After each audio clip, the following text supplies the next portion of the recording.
अस्सलाम वालेकुम। तो कैसे हैं आप साहब? अगर आप हमारे चैनल पर नए हैं तो हमारे चैनल को सब्सक्राइब कीजिए और ज़्यादा से ज़्यादा शेयर कीजिए। क्या आप जानते हैं कि लोहा इस ज़मीन का और हमारे सोलर सिस्टम का हिस्सा नहीं? साइंटिफिक रिसर्च के मुताबिक लोहे को बनने के लिए एक ख़ास दर्जा हरारत की ज़रूरत है, जो कि हमारी ज़मीन और सोलर सिस्टम में नहीं पाया जाता।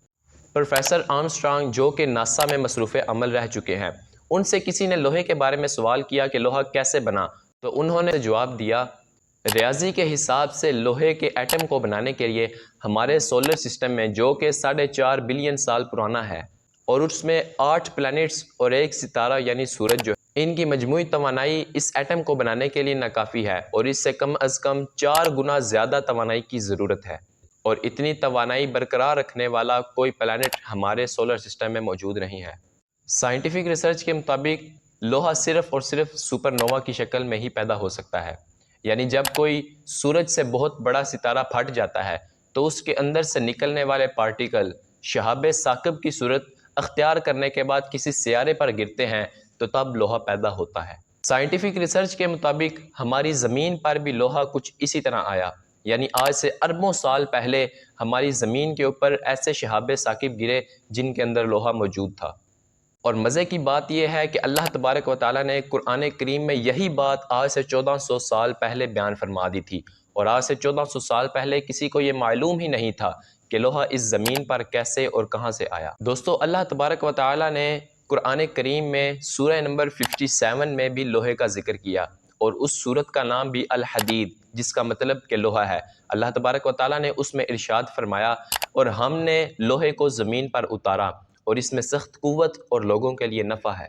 और इससे भी ज़्यादा हैरान कर देने वाली बात यह है कि लोहा ज़मीन के बिल्कुल दरमियान में मौजूद है, और इस लोहे की वजह से हमारी ज़मीन के इर्द गिर्द मैग्नेटिक वेव्स पैदा होती हैं, जो हमारे कम्युनिकेशन में भी हमारी मदद फराहम करती हैं। अब हैरान कर देने वाली बात यह है कि कुरान करीम में 114 सूरतें हैं, और सूरह अल हदीद 57 सूरह नंबर, ये कुरान करीम में बिल्कुल दरमियान में इसी तरह है जिस तरह लोहा ज़मीन के बिल्कुल दरमियान में है।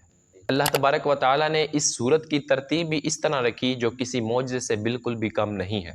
लोहा हेमोग्लोबिन की सूरत में हमारे जिस्म में मौजूद है, जो कि ऑक्सीजन को हमारे पूरे जिस्म में मुंतकिल करने में मदद फराहम करता है।